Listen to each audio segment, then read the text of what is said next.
Next on Investigative Report. The average husband erroneously believes that marriage counseling will heal the damage between his wife and himself. That these mediated conferences will draw a once intimate couple closer with the solutions that the therapist has to offer. But in this investigative report, we show you how marriage counseling is not only counterproductive to a relationship, but dangerous to the men who believe in it and practice what they are taught.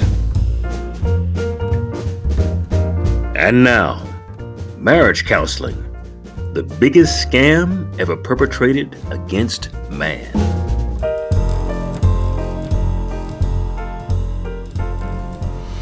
At one time in history, I believed that marriage counseling for couples was the end all and be all to the problems they faced. Now, this was mainly due to the fact that I was a counselor, but boy, was I wrong. You see, it hurt me twice as much when I finally awoke because I used to counsel couples in person or getting relationship advice through seminars that I had by the thousands and on radio doing drive time every morning. Now, in fact, I began my career writing books on how to fix a relationship. Back then, the information I presented to couples usually helped them in a very short amount of time. It didn't take long. And because of this, I was offered a weekly spot on CBS radio show called Relationship Thursdays. I enjoyed it, every minute of it. I really did. Now, in being a part of that field, I came away learning that many guys' wives forced their husbands to counseling because they were more controlling spouse. They were the one that was more controlling. And they felt that they were losing that control and they didn't want to do that. And because of this, those women needed people like me or the friends I had in the industry to do their bidding, to renew that loss of control. They did not want to be out of control of that relationship behind closed doors. Now, in other relationship cases, you had better people who just wanted their spouse to accept them being lazy in a marriage after the wedding day. They didn't plan on doing anything else. And a greater number who just couldn't figure out why relationships between men and women failed after the ring more so than before the proposal. I mean, what happened to this person I once loved? I remember a seminar once where I posed the question to the audience of what would you have to do to get into the next relationship if you divorced from the one that you were currently in? Now, one woman, I remember her way in the back. She was the smallest, most soft-spoken person there. She stood up and said, "You would have to do everything you are not willing to do in a relationship that you are currently in." She got it right. Now, she was right, but only half right. You see, I was looking for what makes people respect one another with love naturally, because they want to. And not because they had to, not because you had a ring, not because you had the children, not because you made a promise to each other, but because you want to. You see, by the time that seminar was over, those decent people came to understand that they were trained to dislike one another long before they even met one another as children. You see, I found out this evident in just about every couple I counseled. I used to have a running joke with the couples that I never counseled anyone who ever married the right person. I never counseled anyone who ever married the right person. Because everyone told me to the last person that they married the wrong person. You're watching M&N, the men's channel. Now, in placing the blame on the opposite spouse, it alleviates your need to love them and to get away with treating them as if they were your enemy. But enemies is exactly what most couples who showed up to me to be counseled were doing, and this is mainly based upon their gender differences. You see, for generations upon generations, little boys and little girls are trained to disagree with one another. That's how we're trained. So by the time these two genders get married, that dislike sneakily percolates to the surface and destroys whatever love they thought they could have ever developed with one another. When I used to counsel, I sought to reveal this to couples and to show them why marriage counseling for them was completely unnecessary. You're wasting your time, you're wasting your money. I sought to save these couples money by getting to the heart of the problem as fast as possible which, let me tell you, for one reason, is counterproductive to financially profiting from counseling. You won't get a yacht by doing this. You see, I welcome couples to my office from varying backgrounds, races, and religions with many excuses as to why the relationship was falling apart. It's not my fault. It's because this happened. It's because that happened. It's because we have too much money. It's because we don't have money. But I tell you, all the reason that they gave me missed the mark, and that they simply lost respect for one another long before they met one another as adults. In the beginning, what I saw to be the shortest counseling session in the history of man, I would ask them a question that I pioneered to help many relationships where the marriage was failing. And you can participate in this, and you will find out in a short amount of time why marriage counseling is a waste of time. Now, I would ask the couple one question collectively, and I would await an answer. So, like I said, I invite you to answer this question at home to see if you come close to some of the answers they gave me over those 3 decades. Question: why is it that a typical friendship is capable of lasting 20 years or more, while a marriage is hard-pressed to last barely 2 without the two wanting to get a divorce? Now, what would your answer be to that question? So in well over 30 years of helping, I received thousands of different answers to this question, but they all came from left field. It was nowhere near what the answer should be if you want to fix your relationship. There were those couples who told me it was because friends don't have to share bills with their best friends. And others who said it's because they didn't live with their friends and so on. You see, they had a chance to go home. That's why it was better. Wrong. Completely wrong. Now, the answers I got back on the radio station or in seminars were even more far-fetched than that. So what I wanted them to picture prior to moving on to the solution of what was plaguing the relationship and away from counseling as a means to resolving the issues is how they saw one another versus the way they see other people in the world. So there's 2 different choices people see out of the same body. Now, to do this, I had them imagine a person as close as them outside of their marriage. Say like a best friend or their co-worker. Now, it did not matter whether their best friend was recent or from childhood, just as long as they knew what close friendship meant. So they can be when you was a child and you ran together, or an adult, it does not matter. Now, this relationship comparison will remain the same whether you're currently a married person who is watching this video or a single person watching this video. It doesn't matter. You still have the experience of somebody who loves you and you love them back. So all of us have had a best friend that we at one time got in trouble with. They kept our worst secrets, or who were there when we needed them the most.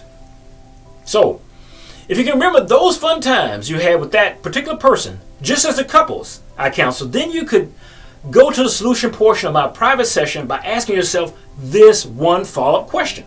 Are you ready? Question. Listen, please. If my spouse was my best friend in the world right now, would I be able to get away with treating them the way I do now, or would I have to change? Now, I asked those same 2 questions I posed to you that I formulated in the mid-1990s, and I must tell you that out of those 1,000 people that answered this question, I had only 2 women to answer that they would not have to change. You're watching MNN, the men's channel. Just before I convinced them that they would. So if your spouse was your best friend, Greg, Tanya, whatever the name, would you be able to get away with treating them the way you do, or would you have to change? As children, most of us are trained to treat anyone outside of our home better than we treat people in our home. And that is why we fail as adults with people who live in our homes. Childhood is a good adulthood predictor. Yes, those 2 women, just as the 1,000 before them, would have to change. Why? Because their best girlfriends would not tolerate the bitter treatment they gave to their husbands. They wouldn't. Your friend would walk out on you for doing that. You see, they would not tolerate these women being given their husband's salary. Say a wife is given her husband's salary of $250,000 a year without as much as a thank you. You see, a girlfriend wouldn't tolerate that. They wouldn't allow women to turn their children against them like she does to her husband. If these women didn't change, they would be stuck in a schizophrenic day-to-day life. So the one they treat their spouse and the one they treat their girlfriend, that's schizophrenia. One behaving with their husband and the other with the public at large. You see, most women fail in relationships to men because of something that they are already good at with other women. So if a woman fails with a guy, it's something she is completely good at. With a woman, she just doesn't use that same behavior with her friend. This means that if a wife is good at supporting her girlfriend's career, I would guarantee she won't support her husband's career at all. This means that if a wife lovingly takes her girlfriend out for lunch, she wouldn't dare dream of taking her husband out for the same. This is schizophrenic. We don't do the same behaviors outside the house as we do in the house. Now, if you are a customer to the business she works at, she will refer to the business in an us or we fashion. As in, it is our company policy that whatever, blah, blah, blah. But the same woman at home would say that it is his stuff or my stuff, never our stuff. At work, she will pull the team together by saying we need to work together. But at home, she would tell her husband, I'm not working with you, and so on and so forth to infinity. It's a difference in behavior. Now, this is why marriage counseling is the biggest scam, because you have counselors that are willing to take your money over a long period of time rather than telling you to stop treating your spouse differently than you treat almost everyone else on the face of the planet. A modern marriage counselor, in an attempt to smooth over marriage problems and help wives stay in control of the house, encourage the husband in a relationship to give their wives flowers, run her a bath with flower petals around it, massage her shoulders, massage her feet, or to buy her an expensive gift to get love or support in return. Now, I'll tell you what's a big problem with that. Now, these boring tricks of the trade may be all well and good for the wife, but this same woman would not dare give to the world she lives in because they give to her first. You see, she wouldn't do that. Let me give you some examples of wife's double standards that she can't see for herself. Now, see if you heard these. A wife that refuses to cook one meal out for her husband will leave her house early in the morning and cook at a restaurant for upwards of 300 people. You're watching MNN, the men's channel. 300 people a day without as much as a thank you from one of those customers, or flowers from those customers, or bath water from those customers, or expensive gifts from those customers, or flower petals from those customers. And to add insult to injury, this same wife does it all for a quarter of the salary her husband brings home and gives to her freely in her bank account. So he gives her more for less. Now, this is what I refer to as giving love at a discount. Giving love at a discount. Now, let's use this example for the next biggest counseling subject beyond relationship, and that's sex. Now, I give you an example of a multimillionaire who has been in the news lately. Now, his wife, She had regular and oral sex as a call girl with him for $350 a night. Now, that man married that same woman, and she no longer has sex with him on a regular basis after she considered herself his wife and the co-owner of his $350 million fortune. No more oral sex, no more regular sex, just when she parceled it out. You see, she could do these services for $350 a night, but not for $350 million, definitely not for love or for free. Now, this work harder for less theory with wives was prevalent in the couples I counseled. So believe me when I say that marriage counseling is the biggest scam in the world ever, because most people completely fail and fall flat on their faces because they fail at home for the very same things that they are already experts at work and with the general public. You don't need counseling for something you're already good at. You just have to learn how to stop treating people in double fashions. So are you having relationship troubles right now? If so, do you treat your best friend far better than you do the person you promised to love, honor, and cherish? As I prepare to close, I leave you with the last key for successful relationships, and that is to get out of your family's past. The family you grew up in, get out of their past. People always ask me the question as to why do relationships fail after marriage beyond the lack of basic friendship? What else is the other reason? The answer to that question originates with your parents' relationship towards one another in your presence, in that home. You see, during your growing years, you held a ringside seat to whatever disagreements your parents had behind closed doors. Now, the public may not have, but you were there for the whole show. If you didn't particularly like what they said and did to one another, you could one day escape that home when you grew up. But the only problem came when you wanted to settle down one day in your own relationship to somebody else, to the opposite gender. Now, typically, most relationships will fail behind closed doors precisely the same way as the people who raised them, unless we are willing to rise above our own past. You will complete your mistakes.